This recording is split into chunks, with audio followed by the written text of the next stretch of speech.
Capgemini, and currently working with Dollar General. I have experience in digital transformation initiatives across Hi, industry. hello, Hello. hello. Yes. We are just starting. Thank Okay. you, Okay. thank Yeah, you. sure. How are you, Raham? I'm doing good. I'm I'm doing good sorry because for the I was delay. just There saying was a that little bit of an issue here, but everything is okay right now. So, absolutely. Let me know when we can start. Okay. yes, we are able to start. So, please, the stage is yours. I'm Okay. going to yours. Thank Okay. Sure. Okay. Thank you.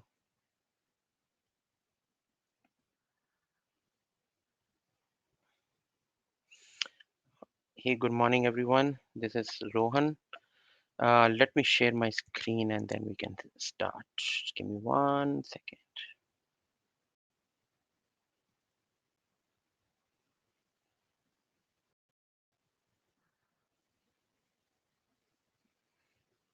Okay, so today's agenda. In today's topic, we are going to discuss about blueprint for scalable customer-centric digital experience on Azure. Little bit about me. Hey, my name is Rohan Kapoor. I am the enterprise architect. I have around 20 years of experience working with the global organization like Honeywell, Siemens, Capgemini, and Dollar General. So currently, I'm working with the Dollar General as an enterprise architecture. I have an experience in digital transformation and focusing on the enterprise architecture and customer experience and platform. Okay, what is the digital experience meaning? Okay, because in current world, everyone wants to go with digital. They want to buy online. Everything we want to purchase online, from small things to a big things like cars. You can buy the cars from the online platforms as well.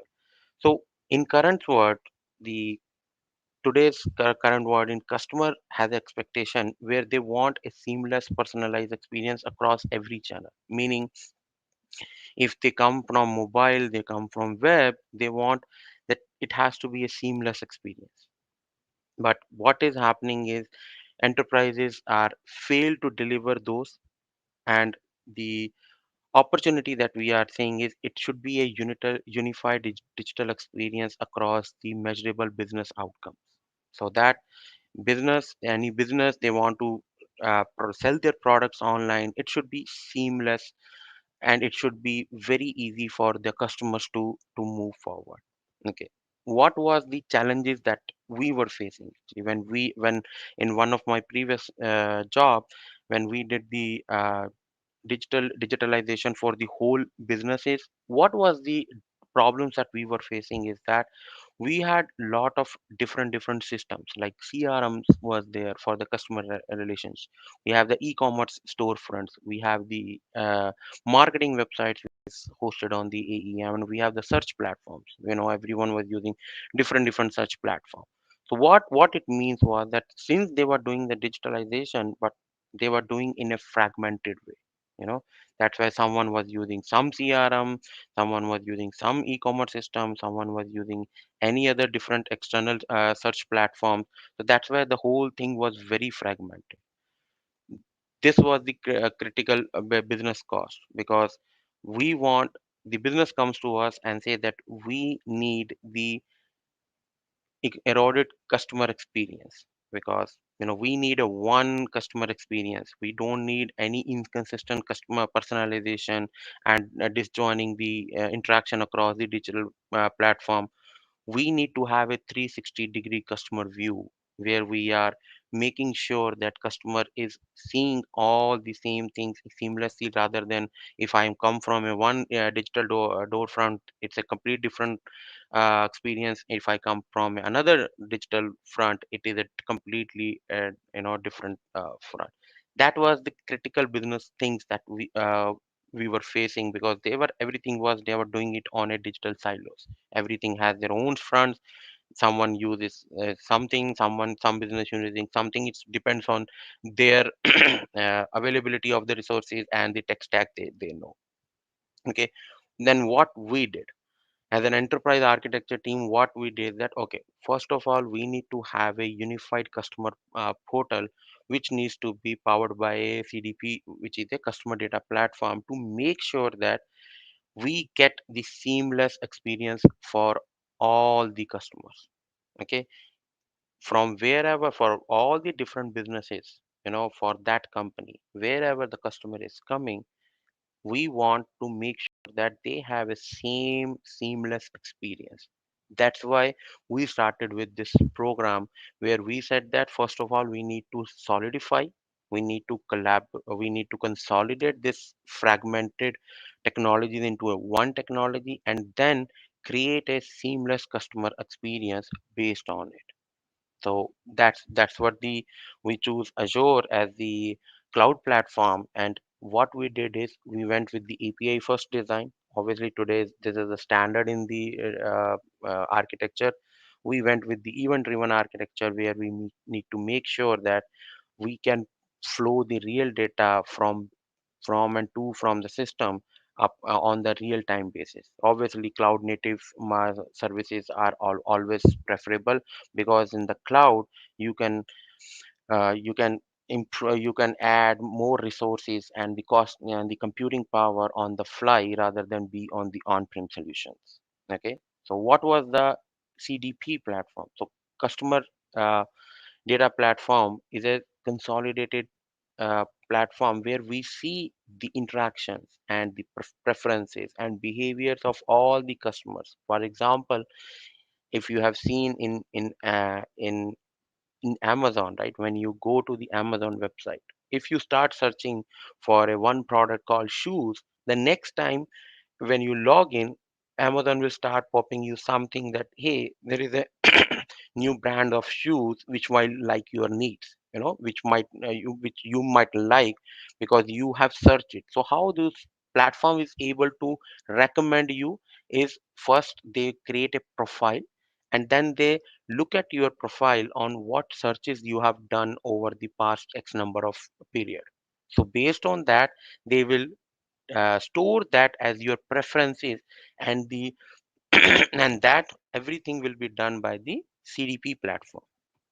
So with CDP, you will have the search engine with the recommendation engine as well, that will start recommending you the product based on the data that has been stored and captured by the CDP, and pass it to the search engine.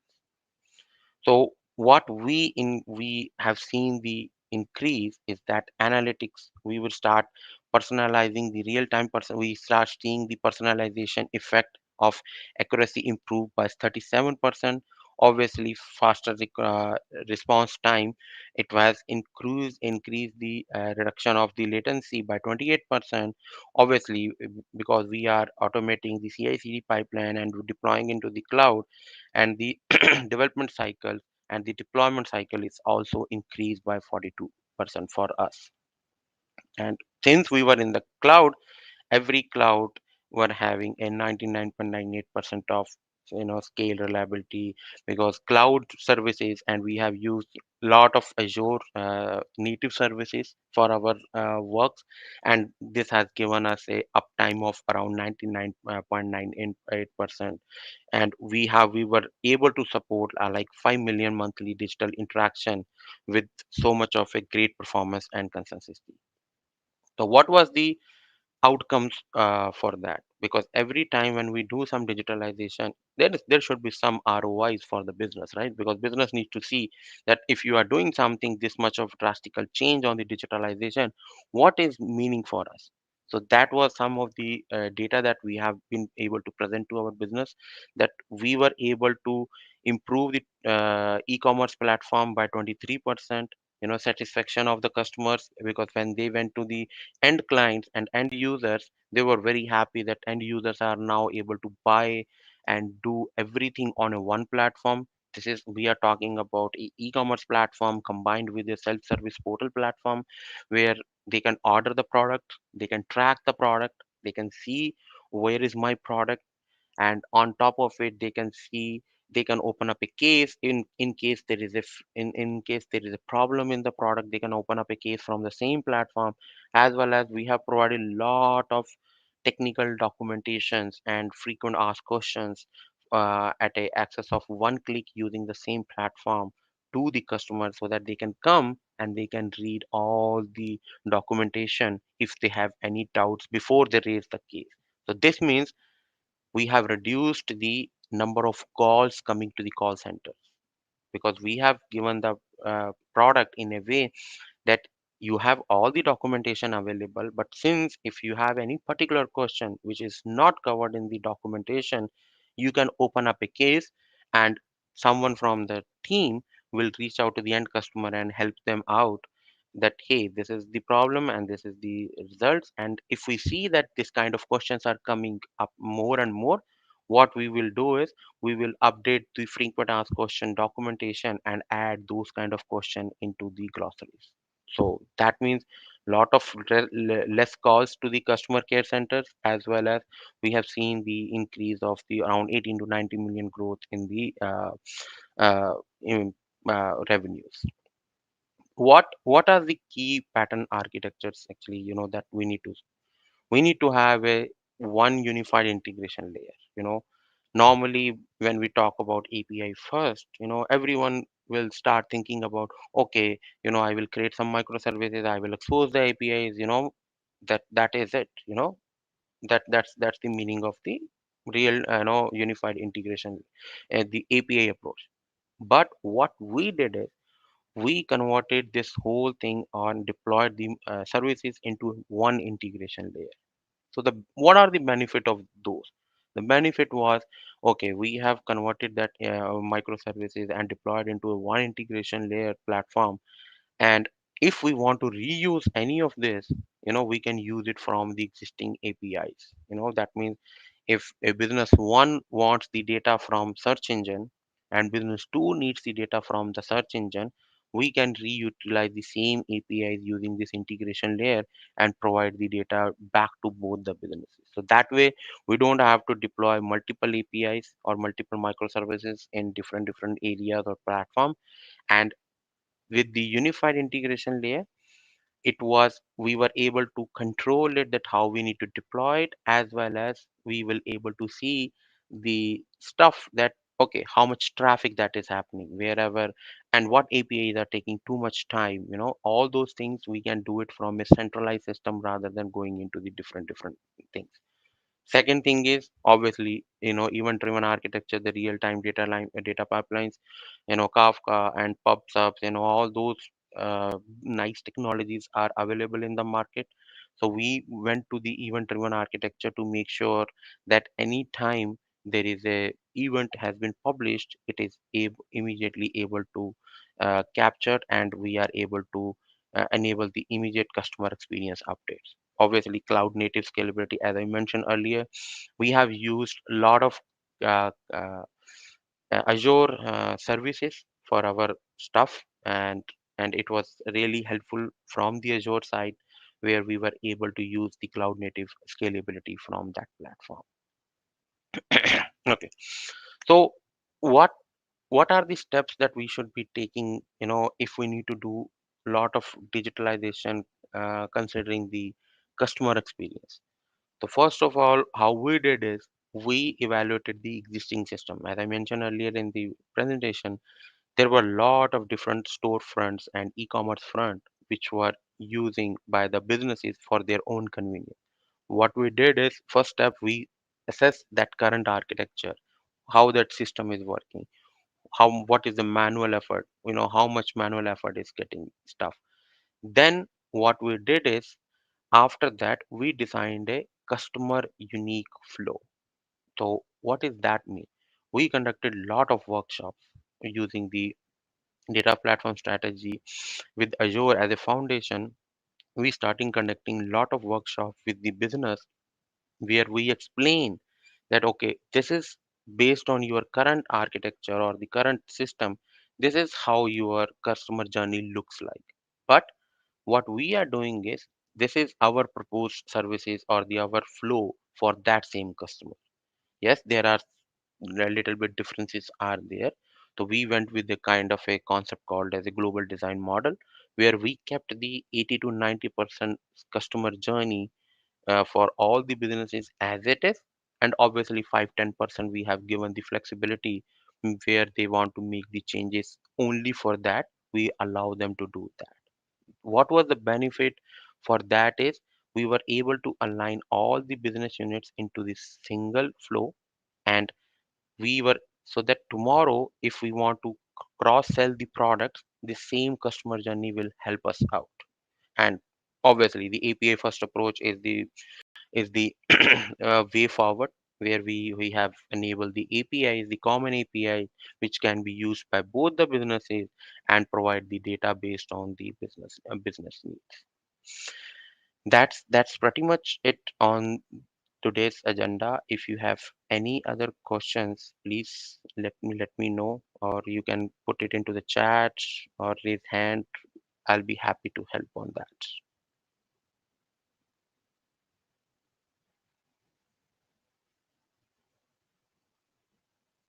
Okay. If you don't have any question, you can reach out to me on LinkedIn. So you can search it for Rohan Kapoor. So you can reach out to me on LinkedIn. I'll be happy to connect with you guys. Thank you so much, Rohan. Thank you so much for your presentation. Thank. Quite fast. Didn't expect to be so fast. So Okay. again, thank you for joining us today. Sure. I Sure. will let you know about the stats and the YouTube video. Uh, Absolutely. I hope to see you again soon. Sure. Absolutely. Yeah. Bye bye, my friend. Bye Bye bye. Thank you. bye. Bye.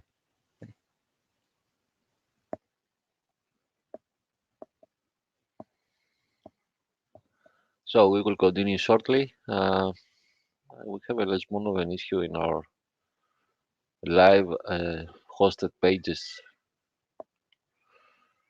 uh, screen, but the funny thing is that the other link works.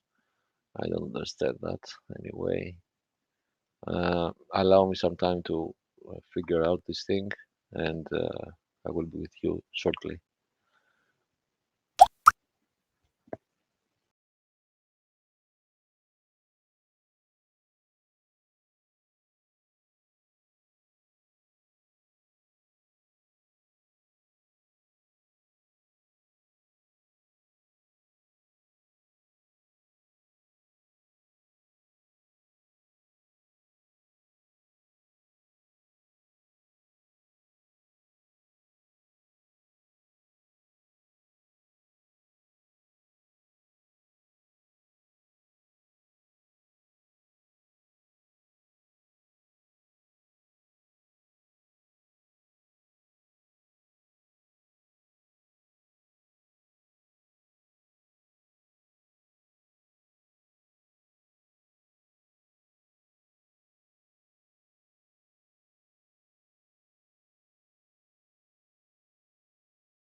Hello, Vital. Are you ready to start your session? Shall we drop you in?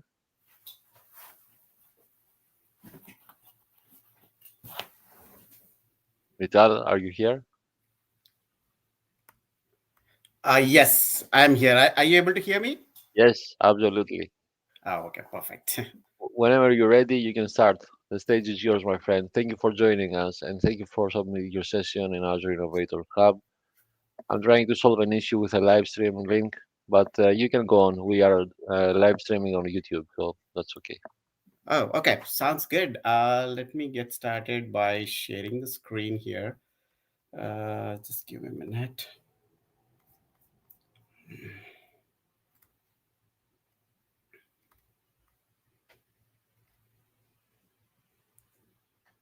I don't know which screen is sharing. Uh, It's the share button on your uh, bottom right before the start come button. yeah.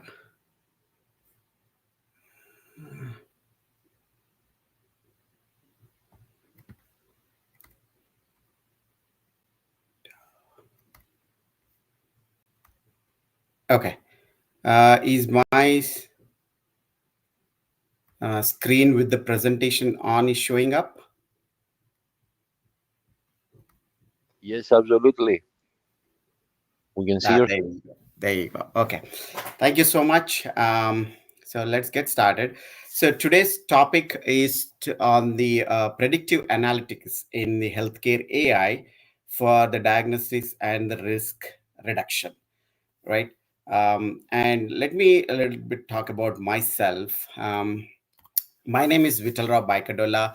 I'm currently pursuing my doctorate degree in the specialization of AI from Golden Gate University in San Francisco.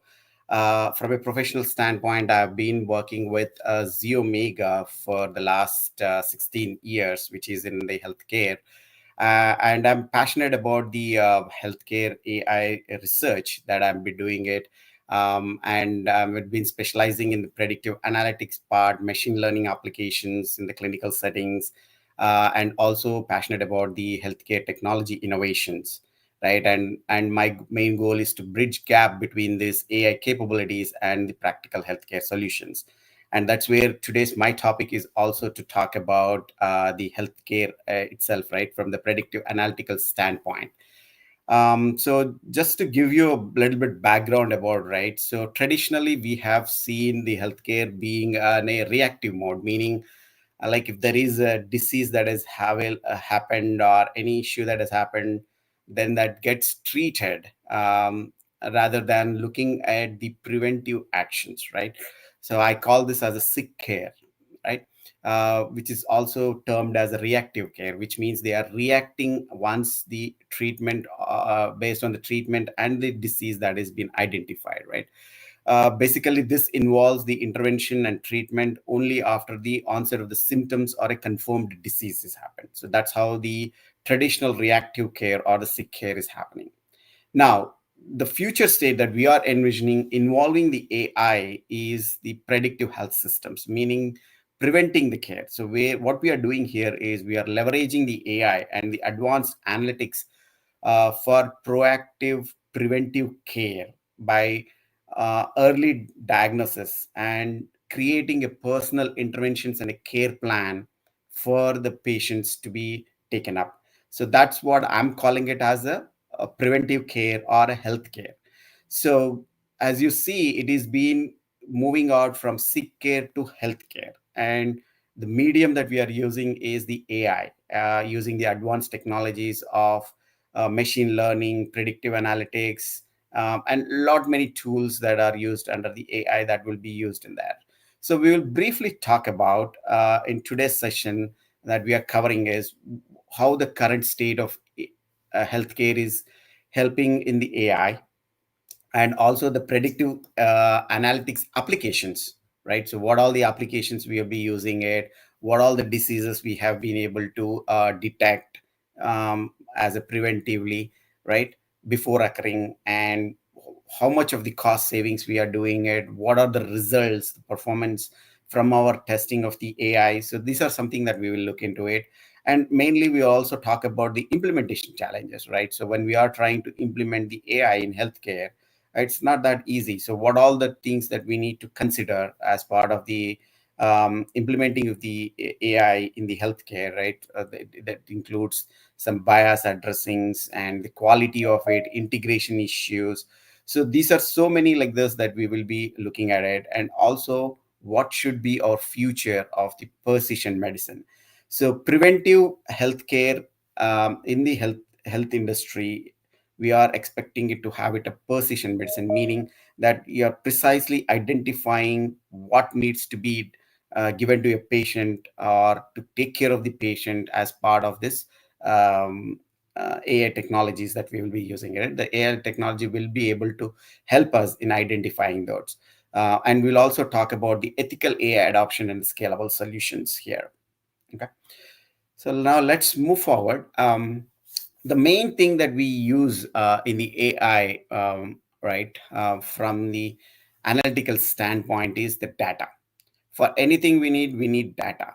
So the data for the healthcare or the predictive analysis in identifying the diseases or the defect retention, right? So here we will be looking at the patient's health records, the electronic health records, which has the structured patient histories, diagnosis, treatments, outcomes, right, which are providing a comprehensive clinical overview or the context of a person or the patient. So that we will be utilizing it. We will also be looking at the medical imaging. We have some AI tools which can gather the information from images, which can convert the information from a image to a text and give it to a format where the clinicians or the doctors can identify it, right? So the images that we will be utilizing it here are the X-rays, MRIs, CT scans, ultrasounds, or any visual pattern recognition and abnormality detections, right? Which a human eye cannot detect it. The AI tool can help in detecting any visible pattern changes in a patient.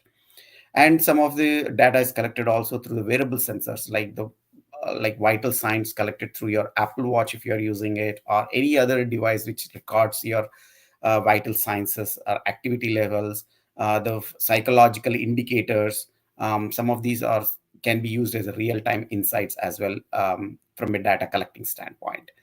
And also the behavioral patterns or the indicators, right? So how your lifestyle has changed from year to year, how you have been evolving it, what are the medications that are being used, or the social determinants, which location, geographic locations are you utilized. Are there any problems in there, like water problems or any pollution problems? So these kind of social determinants which are influencing your health outcomes, all that information data will be collected and will be utilized or fed into our AI tools to predict the diseases that can happen to you and help you in preventing those.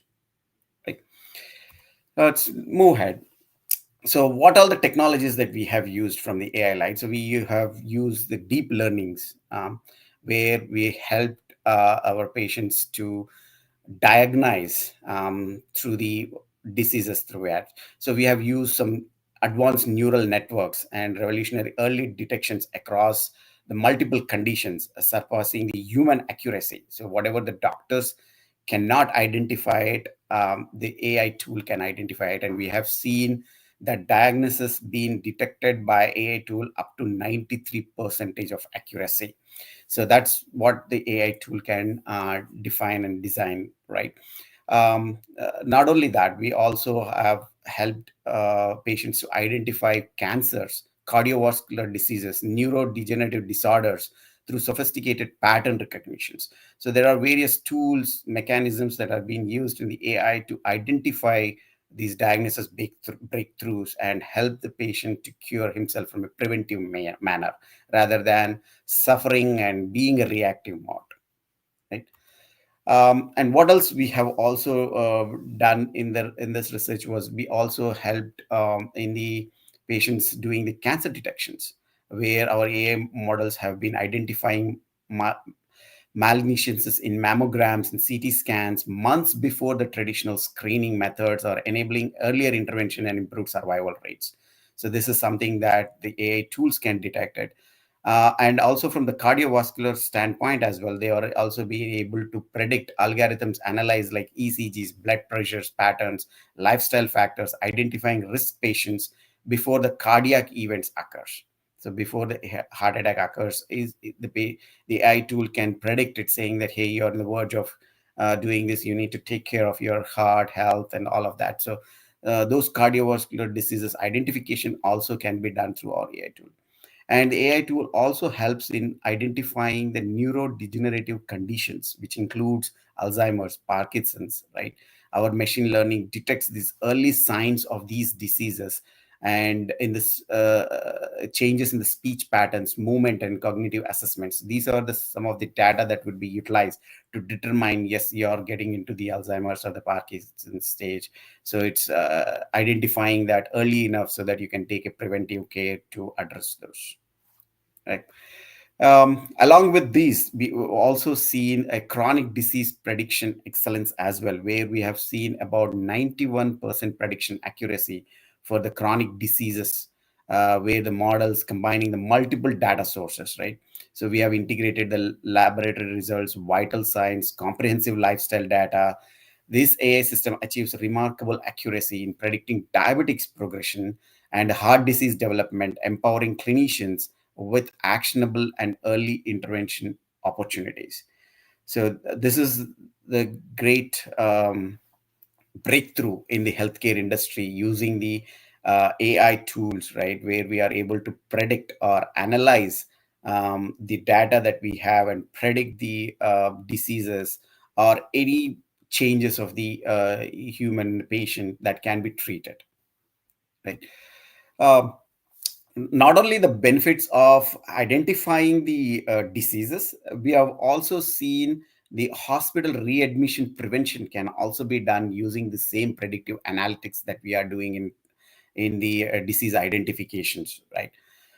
So how are we achieving this? We are achieving this through the data integrations, where we are combining the structured EHR data with the unstructured discharge notes, and AI tool analyzes this data and predicts, saying that hey, you had this disease earlier, and these are the symptoms, and based on what's going on with your body and with your data that we have seen, we are predicting that this may come up again. So it's better you take care of it, so that way it is helping you to identifying a readmission again on the same disease that has occurred, right? And also the other method we are utilizing is the risk assessment, where we are incorporating the social determinants and the patient circumstances, where it evaluates all these data and confirms that yes, there is a likelihood of having this disease back, or there's some precautions that needs to be made and all of that. And to our surprise, the prediction accuracy of these hospital readmissions so far that we have achieved is about 89% in a 30-day readmission prediction. So we are able to accurately identify the patients getting readmitted again, and we are stopping that based on this AI analysis and the predictive analysis that we are doing it. And this is nothing but majorly cost reductions, right? Where we are able to measure this healthcare cost savings through the prevention of the disease or the issue incident that is going to happen, right? Now, let's briefly talk about the implementation challenges, right? So when we start implementing this AI in the healthcare industry, we will be looking at the algorithm basis, right? So where we need to ensure that our AI model performs equability across drivers, patient populations, and demographics. So there should not be any bias in the data that we are providing it to our AI tool, right? It should not be race, creed, sex, whatever that is. So it should be a clear indication of the both good and bad data, uh, feeding into the AI tools to help them understand the exact identification of a disease early enough, so that way the AI tool can predict based on that data, saying that it is a disease versus something that can be prevented, or what's the next steps that could be, right? So that's how we need to tackle the algorithm biases and the data quality. The the poor data quality input, the poor would be the results, which would impact the accuracy of the AI tool identifying the diseases. Right. So, in order to ensure there is a data quality, we need to address any incomplete records that we have, any incomplete data that we have from a patient's record standpoint. We need to ensure that gets updated. Any inconsistent formats between patients or between the data, that needs to be addressed as well, and also any missing critical patient information. So these are something that we need to ensure that we fed this data into the AI tools, so that way the AI tool can predict the disease, using the predictive analytics and the AI tools. And the another implementation challenge that we will be seeing is the interoperability, where we have to integrate the systems, different healthcare providers and technology platforms. Not all the hospitals use the same technology, so there is a challenge of integrating these tools within the um, network, right? So that way they can ensure that there is a seamless data transmission that happens between the providers, patients, and the clinicians and the medical staff. So everyone looks at the same data, everyone has the data coming in seamlessly and in the real time, so that they can treat the patients or update the patients about the progress that is being made, and which can help in preventing the case and reducing the cost reductions of the healthcare, right? And the other major things that we need to take care or handle is about the privacy as well, right? If you take up any markets like a US market or an Indian market, wherever it is, the goal is to ensure that there is a privacy maintained on the patient's data, so that way it is not spread across or shapes. It's a universal law here in US, where it's regulated by the HIPAA, where there should be a privacy maintained for a patient records, and it should not be exposed out to any of these, where they can take a disadvantage of that and do it. So it's a lawfully controlled manner. So we have to ensure while implementing these AI tools, these privacy is not compromised, right? So maintaining the HIPAA compliance while enabling the data sharing for the AI model development is a very primary and a security related things that we need to take care of it as part of implementing it, right? Now let's deeply talk about how these are addressed, right? So like, well, we talked about briefly about addressing the algorithm biases.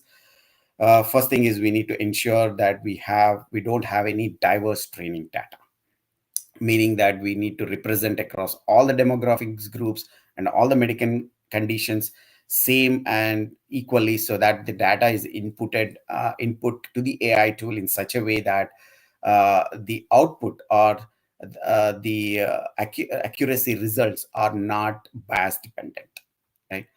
And you need to also look at detecting this bias at early stages. Like, we can implement some of the systematic testing for discriminating patterns in the AI predictions, right? So when we input say like a CT image or a scanning image, where it predicts the health of a heart or health of a lungs, whatever the image is provided, right? So based on that, the AI tool should be able to accurately identify whether it is a healthy heart versus a healthy lungs and all of that. So those kind of testing can be done, or even train the model in such a way that there is, if there is any bias detection happening in those, we can detect it and regulate it and stop it there and there itself, right? And as part of ensuring that there is no algorithm bias that is happening at the major thing that we need to do is to continuously monitor these things, right? Regularly monitor the AI models to ensure that the data fed in is accurately enough with all the data, with all the critical information and everything is there, and AI tool is able to consume that and provide an output in such a way that it is accurate enough for the patients to identify, or the doctors to identify and treat the patients, right? So this continued monitoring is really an important piece, where we need to do a regular auditing of the model performance across all the patient populations. Like moving forward from the workflow integration standpoint, right? How we can be successful in this, right? So we need to train everyone involved in this process of the workflow, which includes the doctors, patients, clinicians, and everyone about this AI tool capabilities and the limitations as well, right? And also have the interfaces developed like a user friendly one where there are some intuitive dashboards which can tell saying that what's the patient health looks like, what's the data that is covered, where the problem lies, and all of that with their existing EHR systems that they have. So they need not to go anywhere out of the system or scroll between multiple systems to look at the data and all of that. So there should be a seamless integrations and user-friendly interfaces that should help the medical staff or the healthcare staff to ensure that they are able to look at the data accurately and review the outputs provided by the AI tool and then take up the necessary steps with the patients. Mm. So that's how we need to do it. And the other major thing as part of this workflow is to handle the change management, right? So we need to have a structured approach in adopting the new predictive analytics workflows, where we can enhance these AI tool adoption and identifying or using the predictive analysis to identify the diseases at early stage enough and help the patients to cure themselves through a structured care plan associated with those disease and ensuring the hospital readmission cost is reduced, and making sure that the healthcare is benefitable with using the AI tools. Right? Now, also look about the precision medicine, right? So if we are able to use the AI tools accurately enough, and we are able to identify the diseases early enough using the predictive analytic models from the AI, using the AI, we can promise the precision medicine, right? So now this, what does this include? It includes the preventive care where we are taking a proactive measures to prevent the disease before onset. And these solutions can also be scalable across the other broader populations using the AI powered healthcare accessible tools, right? And then the cost effectiveness, right? As we talked about using these AI tools and having these precision medicines available through the predictive analyticals, there is a reduced health cost through the early interventions and identifications of the diseases and taking care of those through the healthcare, right? And also addressing the ethical implementations, right? We need to ensure that we have a responsible AI adoptions where we are keeping the patient safety first in doing it and doing an ethical implementation there. And also help in creating a personalized treatment. That's, there are tailored interventions based on the individual risk profiles that can be achieved using the AI tools and the predictive analytical tools that you will be using it in the healthcare industry, right? Now, after addressing all these implementation challenges, what should be our key takeaways moving forward, right? So, first thing is we need to have technologically ready to ensure that we are able to adopt the AI in our healthcare workflows, right?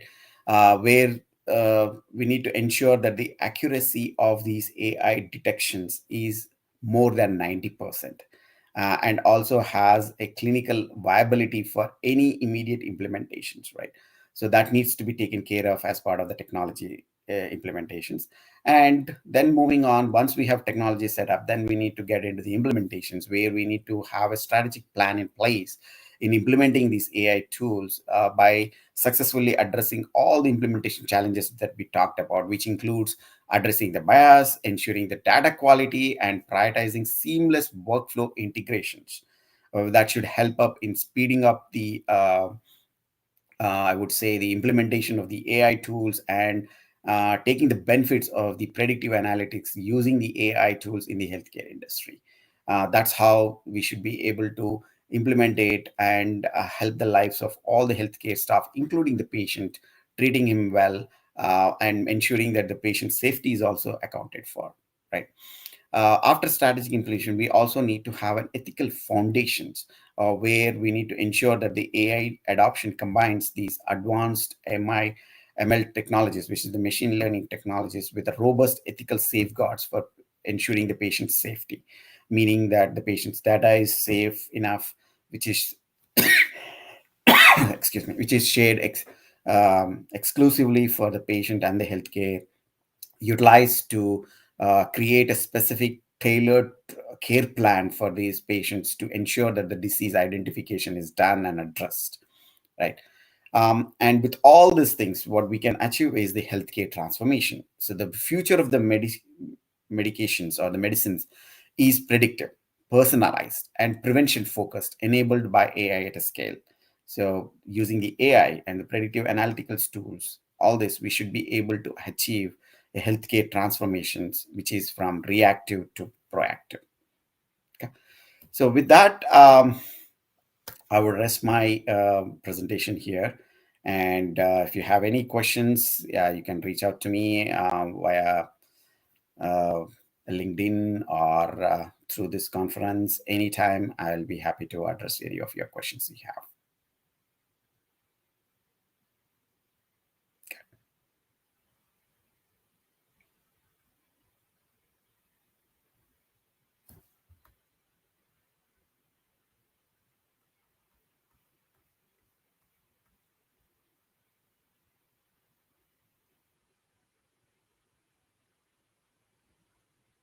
Okay.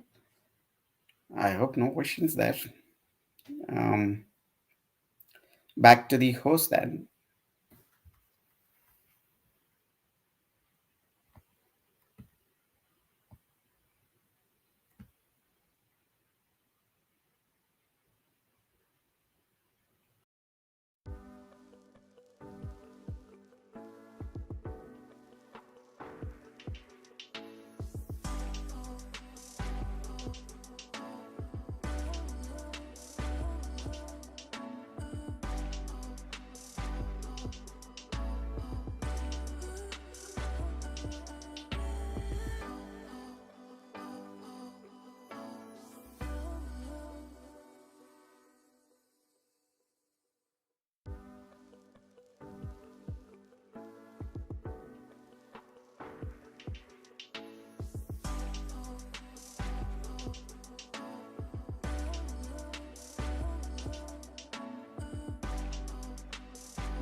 Welcome to our session. Welcome to Azure Innovators Hub. We have some problems with the platform, but I'm so glad we're here and you're going to present your session. Are you ready? You want any help? Yeah, I'm ready. Let me see my screen. Sure.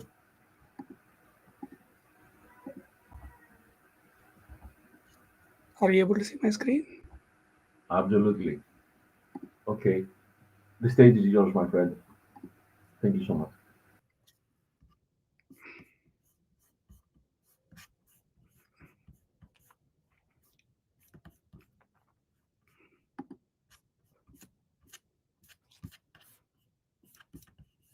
Yes, we can see the screen. The stage is yours. Yeah. Hi, everyone.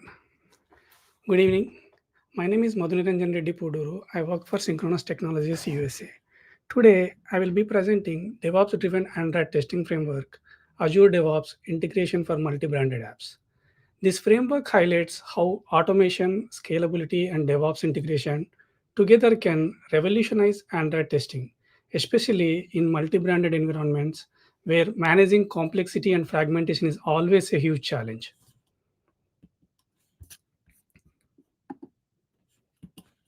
So let's go to the next slide where we can see what are the challenges with Android fragmentation. So we all know Android biggest hurdle is fragmentation. Why? Because there are thousands of device models in the market running across more than 15 Android OS versions. So these devices have different screen sizes like 5 inch, 7 inch, 10 inch, as well as different types of densities. We can say in terms of Android XHDPI, HDPI, something like that, and different types of hardware types such as tablets, phones, and foldable and flip devices. On top of that, there are dozens of OEMs, each have their own customization on existing Android framework. These devices also supports orientations like um, portrait, landscape, or like pop-up views where you can see the screen in a smaller windows, and multi-window support like where two apps can be seen into a single screen. All these kind of structures in Android will complicate the Android testing more. It will complicate the Android testing. Every unique combinations behaves differently, leading inconsistent test results and heavy manual validation efforts. That's why we need more faster, scalable approach, that is a framework that ensures consistent quality across all devices, OS versions, and configurations without repeating the same tests again and again. So let's see how Android apps in multi-brand environment, how complex it is. Imagine we build one product that is used by different clients. The testing challenges grows very quickly, almost exponentially. Multi-branded apps each has their own custom themes, icons, colors, and content. Even though the core functionality and features are same, every brand has its own user flows, logging mechanism, or offer screens or analytics, something like that. This means we can't test one brand feature and assume rest will behave the same way. So we need to validate every brand and ensure consistency and quality is achieved. Beyond just screens, brands also has customized features. For example, biometric logins, promotions, payment gateways. These differences add another layer of complexity because one small change in shared feature could break functionality for any other brand. Every time a new brand is added, the test overhead grows linearly. This is linear growth overhead. It's not just one more build, it's a new configuration or new test cases or new validation cycles. So it is a big challenge to test when multiple brands are involved. The integration challenges, even though we share same APIs across brands, each brand has its own flow or login structure.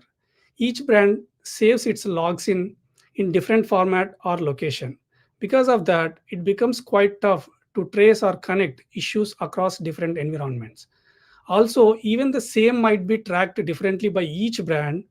When we took at analytics, the data doesn't always line up. That leads to mismatched insights and reports that are not fully reliable. Let's look into the business impact.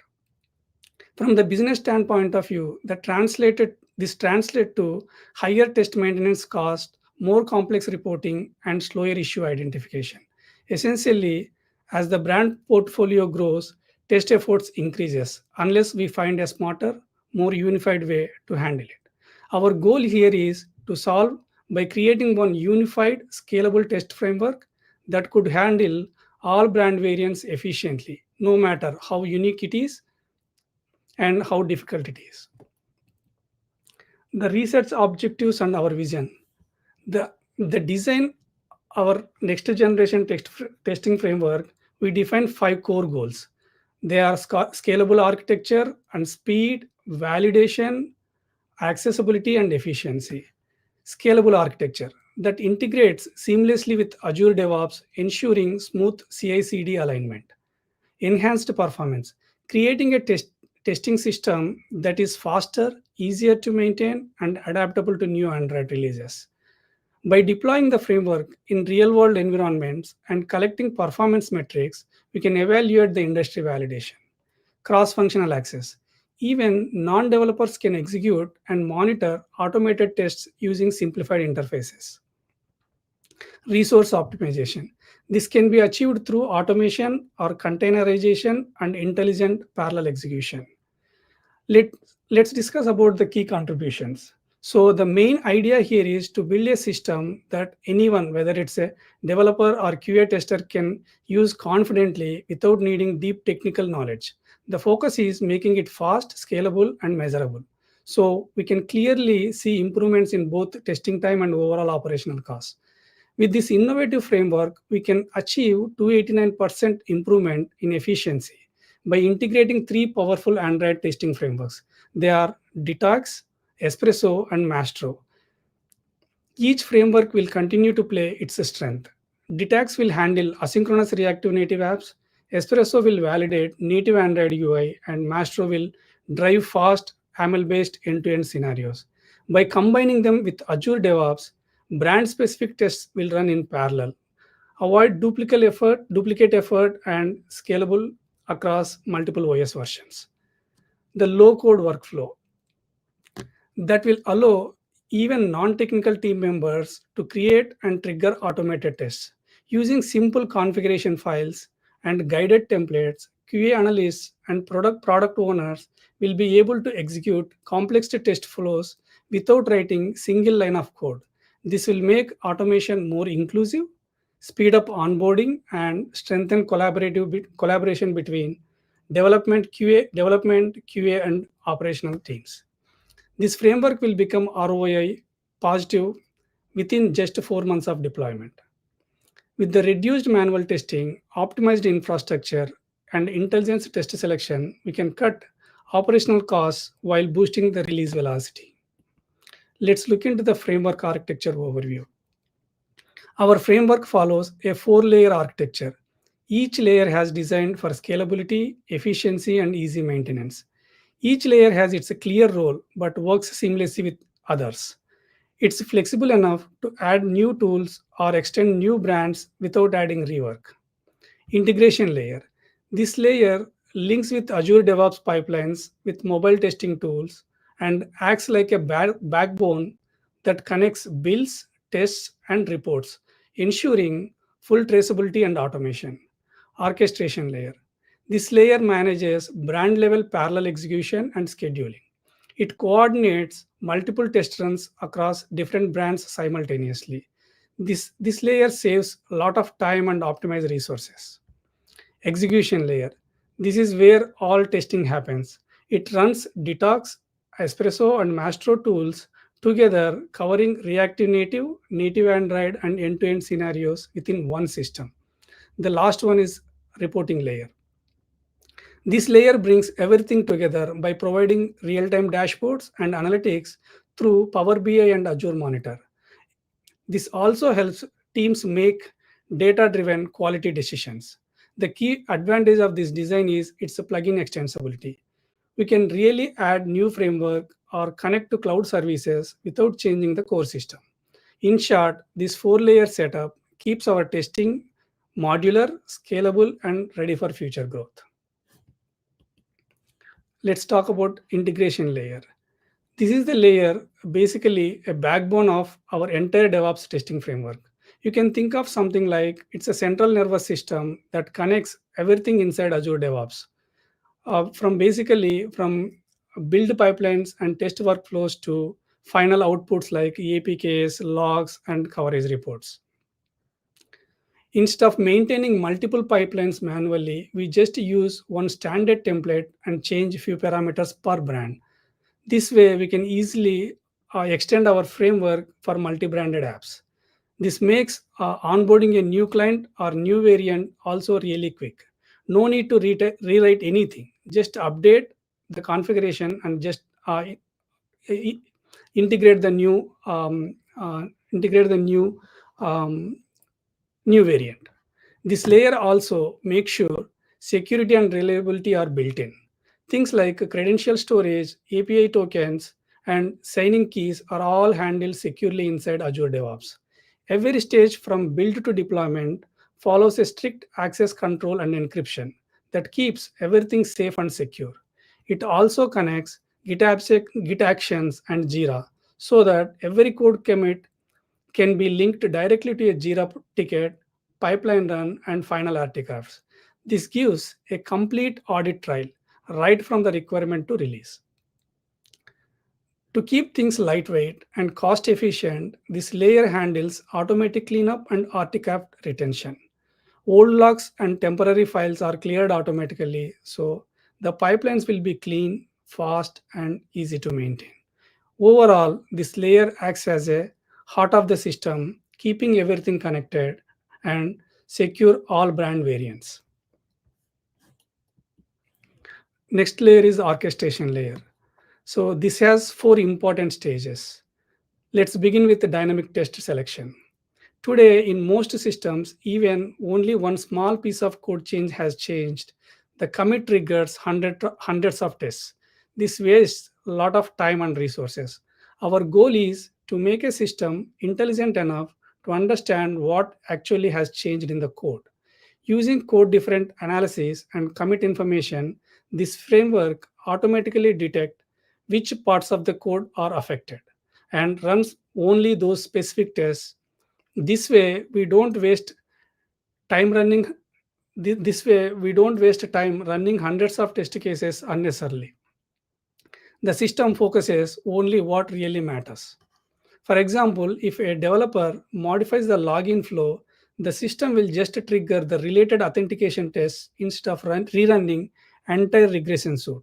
This selective testing can drastically reduce the testing times while maintaining high quality. Next, we have parallel execution. As we already discussed, the biggest challenges in multi-brand environments is testing across all variants. Our plan is to allow parallel execution, meaning multiple brands can be tested simultaneously. So instead of wasting hours of time one after another, we can run all the brands in parallel. Early simulations show that the approach could reduce overall pipeline duration by um, approximately 80%. This is not only saves time but also ensures faster feedback to developers, which is key in agile developer cycles. The next focus area is cloud integration. This layer connects seamlessly with device testing cloud tools such as Browser Stack, Firebase Test Lab, and Azure hosted devices. This integration ensures that we are not limited to physical devices in lab. We also connect to the cloud integration tools. The system will intelligently select the right combination of OS versions, device types, and screen sizes for each test runs. That means wider coverage, fewer manual configurations, and faster test feedback. So whether that it's a Samsung foldable or Google Pixel, the framework automatically picks the right environment. All this runs in the background. We must ensure the system stays efficient. That's exactly where performance monitor helps. This allows teams to detect the bottlenecks early, like any agent is slower or overloaded. It also gives the managers clear visibility to identify the test health and infrastructure and usage through integrated dashboards. We are also building intelligence into the stability and feature validation. If any test fails due to timing or network issues, the system will automatically retry and keep our results stable and consistent. After for innovation testing, we plan to bring A to B testing directly inside the CI/CD pipelines. This means that a brand feature which is rolled out, we can test version A version versus version B right inside the build cycle itself. This helps to understand what works best without waiting for separate experiment phase. All these enhancements like dynamic test selection, parallel execution, and intelligent orchestration combine to make our pipelines drastically faster. Smarter parallelization and selective testing, we can achieve 80% of the reduction in pipeline duration. Next is the execution layer. So this layer talks about which are all about multi-framework integration. In this phase, our goal is to bring three powerful AI testing Android frameworks, which are Detox, Espresso, and Master together and unify them under one coordinated system. Why multi fragment integration matters? In large scale testing, not only one single framework cannot cover every scenario. Each has its own strengths and weaknesses. Detax handles reactive native apps beautifully. Espresso is perfect for native Android UI, whereas Maestro is excellent for end-to-end workflows and multi-language testing. Instead of choosing one and compromising, our idea is combine their strength so that we can handle any app architecture or brand requirement without switching between tools. Let's start with the Detox. Detox is our go-to tool for testing React, React Native applications. It is designed to handle asynchronous rendering and synchronization, which can be one of the toughest part of hybrid apps testing. What makes Detox more powerful is it waits until every UI element is fully loaded before performing any action.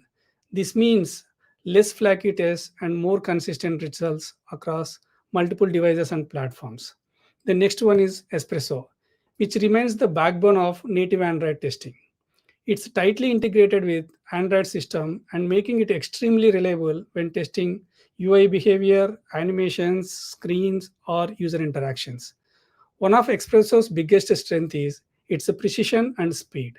It automatically knows when the app is ideal, so test runs smoothly without any manual delays or waitings. Another key advantage is that it fits perfectly into CI/CD pipelines, which makes it easier to scale automated testing across multiple brands and environments. And the last tool is Mastro, which brings both simplicity and flexibility into our testing process. Mastro works on AML based scripting, which means testers can write complex user journeys like login, purchase, or setup in simple plain text. This makes it really easy for anyone to use, even people who don't have strong technical background. It is very lightweight, very easy to maintain, and perfect for running quick end-to-end validations for real user flows. In short, Mastro helps us to fast and smarter without adding unnecessary complexity. When we combine Detox, Espresso, and Mastro under one layer, we get the best of all worlds: reactive native coverage, native Android reliability, and AML based speed. This layer will decide automatically which framework to trigger based on the app type or test environment. So for a mixed app, Detax handles hybrid screens, Espresso verifies the core Android logic, and Mastro completes the end-to-end workflows. Let's see how this helps in brand specific customization. To make this scalable across multiple brands, we have introduced simple JSON configuration file. This file defends this file has only specific details such as themes, fonts, colors, and supported devices and even environment URLs. When a new brand comes in, we don't need to touch the pipelines or write new scripts. We simply update one config file, everything adjusts automatically. With this, with this, onboarding a new brand that earlier took days can now be done in minutes. Another important piece of test is test prioritization. We plan to focus on critical business flows, then login, checkout, and payment processing, the ones that have highest user or business impact. By validating these high business impact features in the pipeline, we ensure that issue affecting the user experience or revenue is caught before the release. After that, the remaining functional and UI tests can run asynchronously in the background. Let's look into the reporting layer. This is the stage where all our testing data finally comes together. That is from the frameworks, brand executions, or even cloud integrations. that tells only one clear, unified story about quality.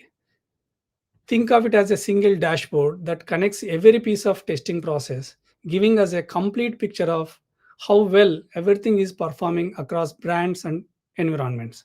In this layer, we want our dashboards to go beyond just showing pass or failed results. The idea here is complete quality story, not just what happened, but why it happened, how is it happened, how it evolved over time. This reporting layer will unify insights across all frameworks, brands, and device configurations, giving us a simple place to see everything that matters. The first area we are focusing is our framework trends. Here, teams can able to track pass, fail, and stability trends across all testing frameworks, whether it is a Detox, Espresso, or Mastro. This helps us understand not just whether tests are passing, but also how reliable they are over multiple runs. If a test starts failing frequently, that is early signal that something in the code configuration has changed. The next view is brand coverage.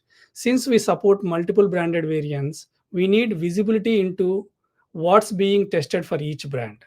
The dashboard will include UI path coverage and failure heat maps showing exactly which screens flows are tested the most and which ones are being missed.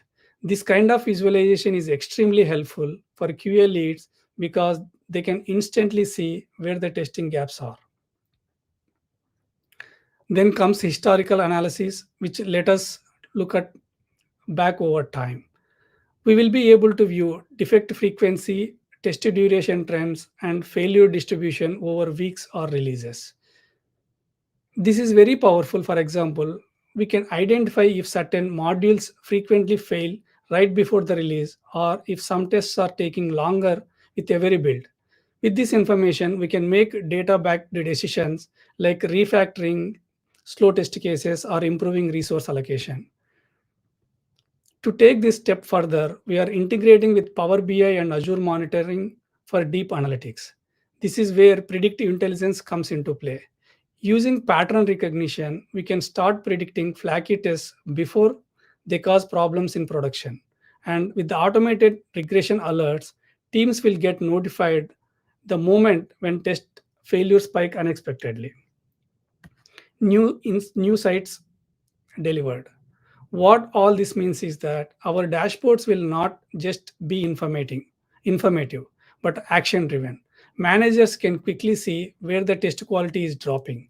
Engineers can pinpoint failures and fix them before escalation. Product owners can measure how testing efficiency translates into faster release cycles. Here, this is a small implement phases. Totally, it takes 16 weeks. So, how we planned the overall implementation timeline? The roadmap is divided into four phases with clear deliverables. In the phase one, build build the foundation in 4 weeks. This includes setting up the Azure DevOps, defining the basic pipeline structure, and establishing KPIs to measure the progress. Essentially, this is where we get all the core plumbing right, so that future phases can move fast without friction. In the phase two, once the base is ready, we move into the integration phase. Here, we will integrate our three testing frameworks, Detox, Espresso, and Mastro, and start unified reporting. This will allow us to see the test results across frameworks in one consolidated view, making collaboration between development and QA. In phase three, it's all about scaling. We will implement multi-branded execution, introduce parallelization, and add code based on the test selection to make the pipeline smarter. This is the phase where automation and efficiency really start to kick in and help the test cycle reduction significantly. Finally, in the last phase, we move into production rollout. We will set up production workflows, automate analytics, and reporting. Here only we train QA teams so that the system fully operational and self-sustaining. By the end of E16, the framework will be alive, optimized, and ready for every day usage across brands. Efficiency improvements. We expect to achieve a significant transformation in test performance and speed. Our projections show that with this new framework, we will be able to realize up to 81% reduction in overall test execution time. We plan to reduce unit testing execution time from 2.5 hours to zero point 0.4 hours, which is approximately 25 minutes, an overall 84% improvement. This will be made possible through smarter test selection and parallel execution. Developers will receive real-time feedback so that the issues can be fixed early in the development cycle itself. Integration testing. For integration testing, we are targeting an approximately 80% reduction, bringing, bringing down the integration time from 6 hours to 1 hour, 1 hour to 1.2 hours. The orchestration layer here helps in achieving this. We are designing orchestration layer that will automatically identifying the dependencies and execute only the relevant test suites. This selective approach will drastically minimize the redundant test runs while maintaining the coverage and accuracy. UI testing. In UI testing, we aim to cut total execution time from 12 hours to roughly 2.5 hours by achieving 79% gain in the speed. This will come from leveraging all the tools we discussed, Detox, Espresso, Mastro, combining together, distributing workload intelligently across multiple devices and environments. The result will be faster across various screens and OS version. We The next one is end-to-end testing. The most exciting projection is that end-to-end testing, where we expect to reduce execution time from 6 hours to 1 hour. It's about 86% improvement. This will allow our teams to complete comprehensive validation with a single test cycle. Overall, we expect the full regression cycle to shrink from 27 hours to approximately 5 hours. That means we will be able to test more brands, more features, and more devices without adding new hardware and cloud costs. Here we can see some quality and stability metrics. One of our biggest goals is to make testing process not only faster but also more reliable. We are focusing on quality and stability metrics to ensure that every automation run produces consistent, trustworthy results across all our frameworks. We expect to achieve higher test stability or averaging above 85% across all the tools like Detox, Espresso, Mastro. If you see, all of them are close to 85% success. And also reducing false positives. Another key improvement area is reducing false positive that will mislead test failures that waste developer time. Our analysis framework will automatically detect flaky tests and revalidate them, minimizing manual runs. This means fewer false alarms, smoother QA cycles, and more confidence in every test results. We can see the overall impact. With the higher reliability and our QA teams will spend less time debugging, more time improving coverage. This mean time to detect issues is expected to reduce approximately 61%, giving developers faster actionable feedback. Overall, we have increased confidence, reduced flakiness, and faster feedback loops, all contributing to strong DevOps testing culture. Let's see business impact and ROI. Based on our projections, we are expecting a net ROI of 18% with a break-even point in just 4 months. That is a strong validation of both technical and financial benefits. For our enterprise implementation, we anticipate 64% faster release cycles, 74% fewer brand level defects, annual savings nearly $485,000. On the retail side, the test execution should become 67% faster. Defect detection will improve by over 75%, and cost savings could reach approximately 340K per year. Altogether, the initial investment about $156,000 will generate almost $500,000 in savings annually. Beyond the numbers, this framework will drive measurable business value, faster delivery, fewer issues, happiness to the customers, and ultimately more efficient DevOps ecosystem. This is the conclusion and future outlook. As we come to the conclusion of this presentation, let's take a quick look at what we have achieved so far and whether we are heading next. We are projecting nearly 289% efficient gain, with overall test stability about 87% and UA coverage about 94%. This means that our systems is not just faster, it's consistently reliable and covers almost every critical user flow end to end. With this architecture running on Azure DevOps, we will have complete traceability and control from build to release. Every pipeline run, artifact, and dashboard update will fully auditable, giving both engineering and leadership teams confidence that every release meets the highest standards and quality compliance. Scalable foundation. With this architecture running on Azure DevOps, we have built this as a scalable foundation, something that can grow across brands, teams, and even new platforms. The same testing framework can handle multiple variants, multiple devices, and multiple operating systems without any additional work. Looking ahead, we have four exciting initiative plans.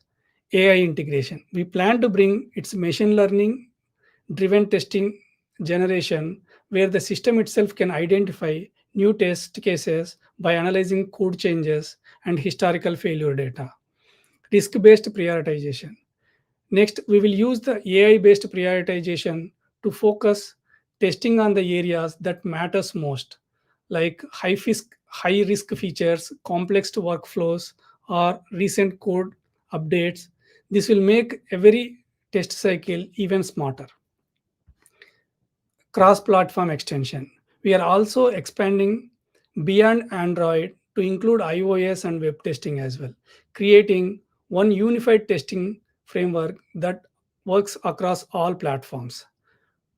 Predictive analytics. Finally, we will bring into predictive intelligence using live data trends to forecast potential defects before they happen and alert teams early. Call to action. To get started, our plan is simple. We will begin with a two-sprint proof of concept, validating key metrics, and then gradually expand across brands and teams. We will track KPIs, iterate through KPIs, continuously improve the framework until full ROI is realized. So, to summarize, this project is not just about automation tests, it's about redefining how we approach the quality across the entire DevOps pipeline. The foundation is already strong, and the future with AI, scalability, and intelligence looks incredibly promising. Thank you. This is my last slide. If you have any questions, you can ask, or like you can ping me in the chat, I can answer.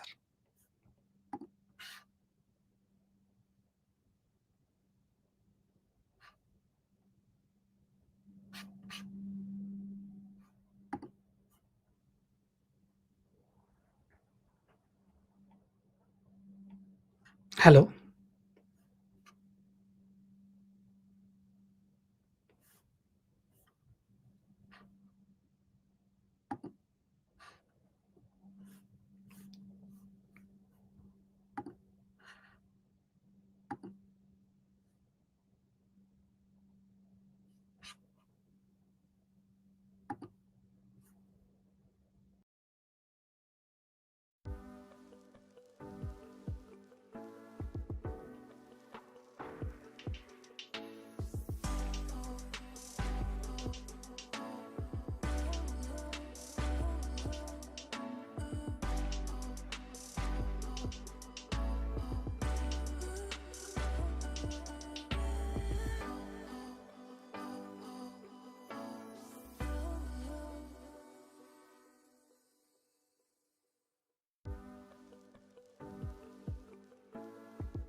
Hello.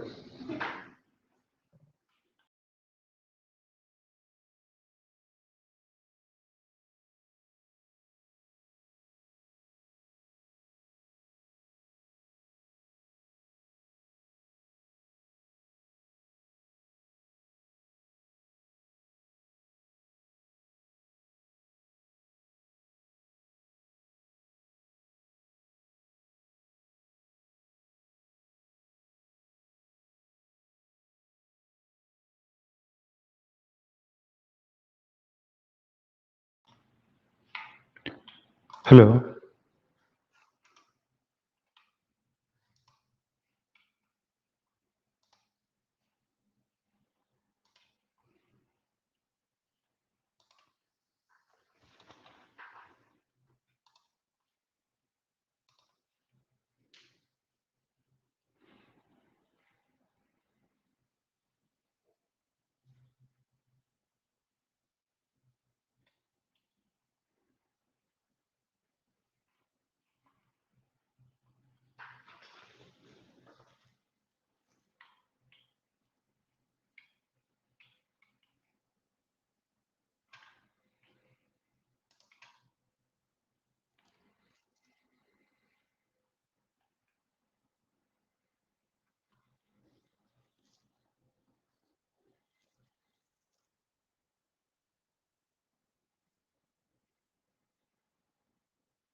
Hello, Suman. Can you hear me now? Can you hear me, Suman? Yeah, I can hear you now. How are you, my friend? How are you? Nice to meet you. Are you ready to start your session? Would you like to start? Yeah, I'm ready. I can go All ahead and right, start. great.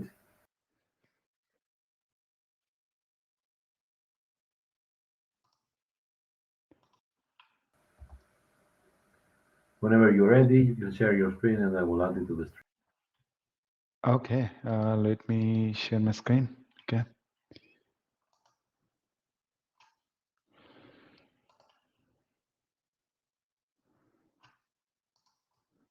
Can I turn on the camera or it's not needed?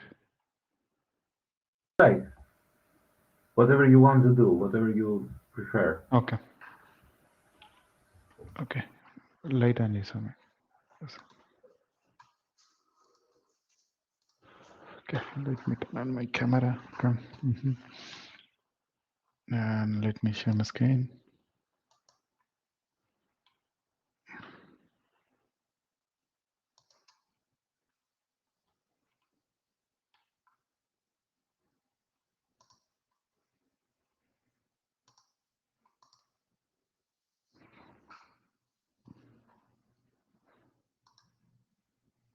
Okay. Can you see my screen? Yes, we can see your screen. Your the stage is yours, Mark. Okay. Let me.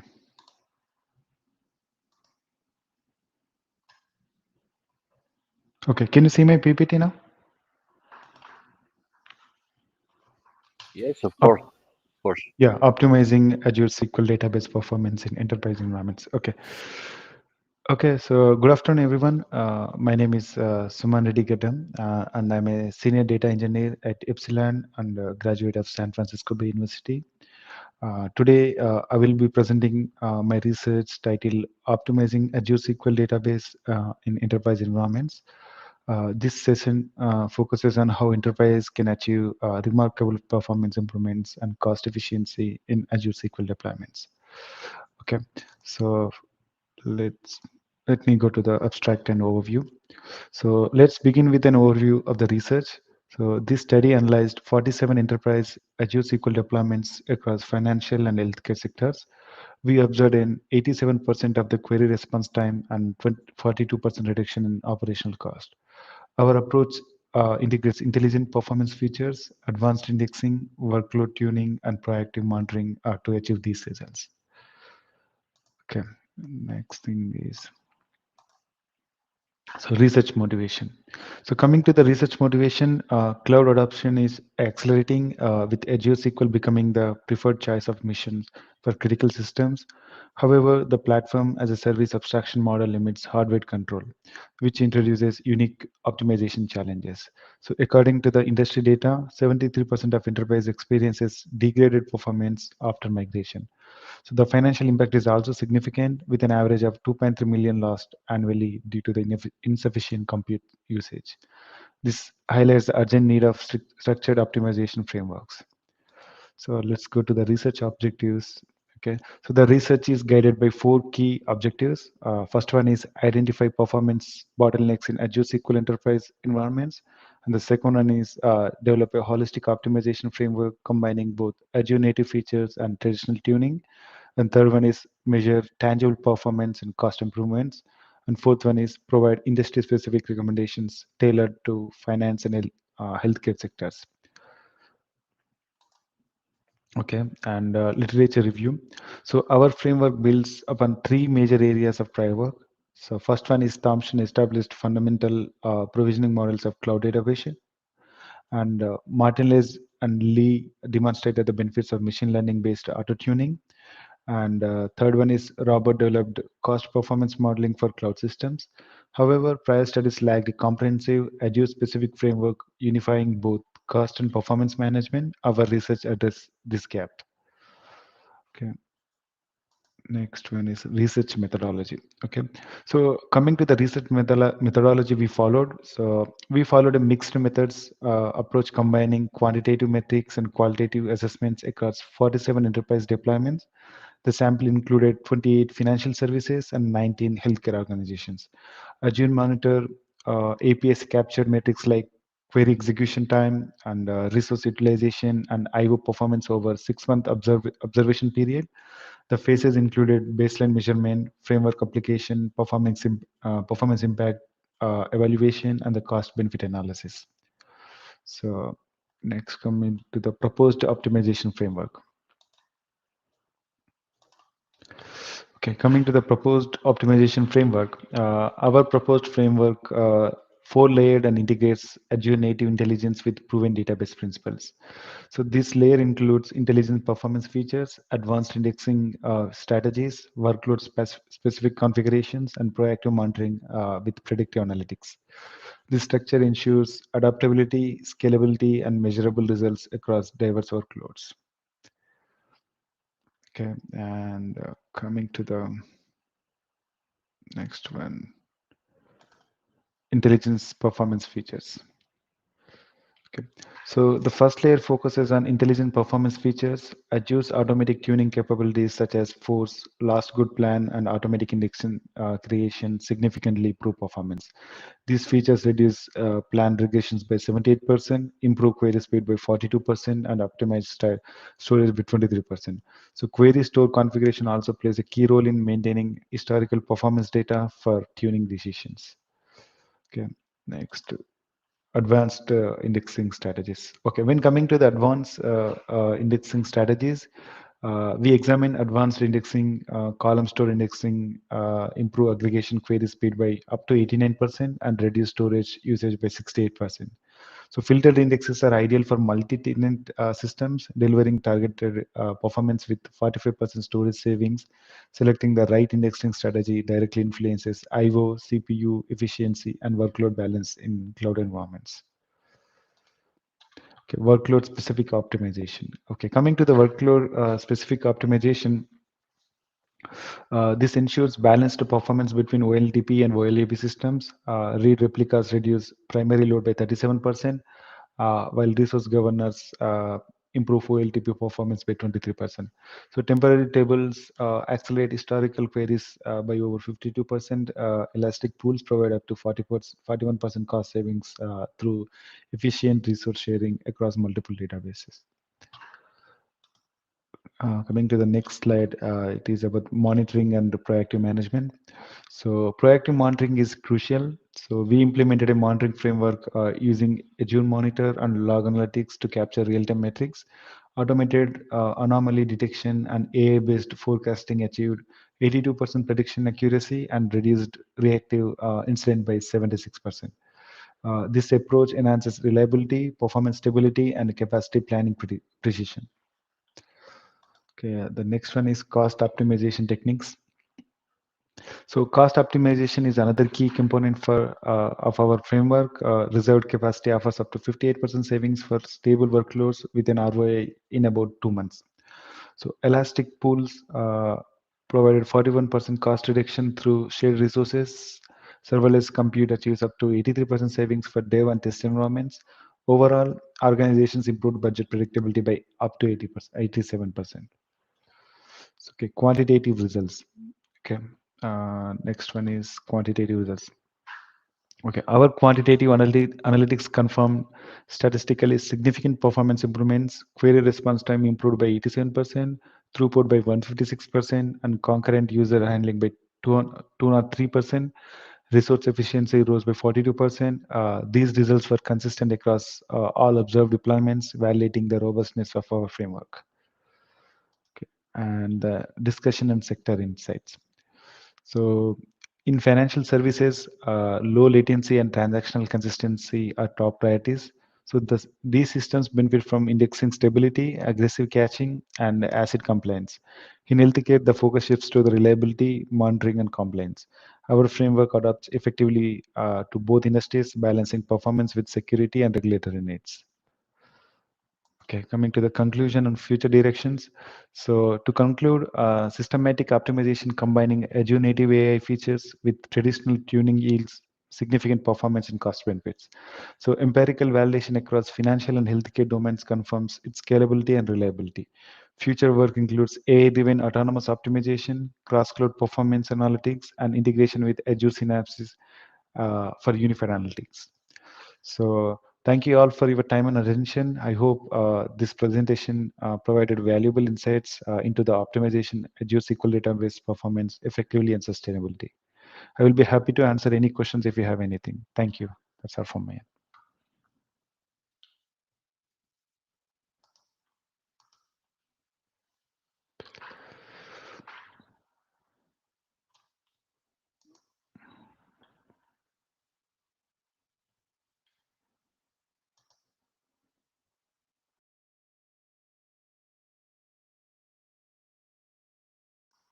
Any questions or anything?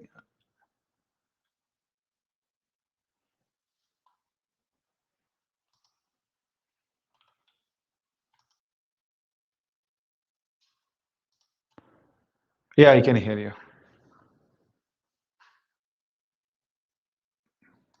So are we all good? Can I drop off or any questions?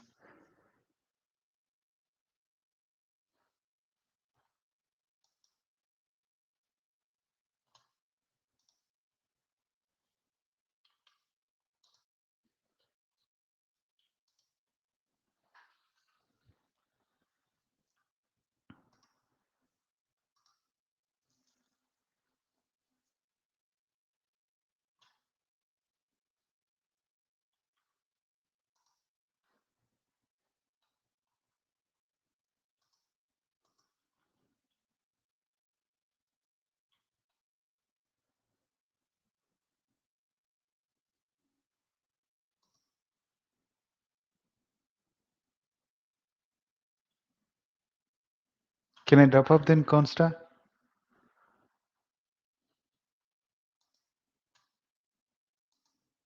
Hello.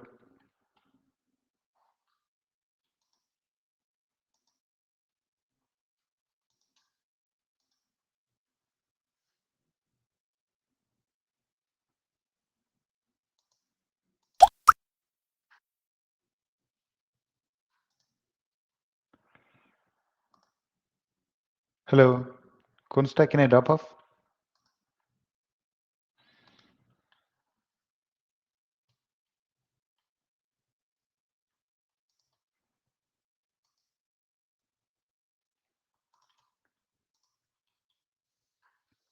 Hello.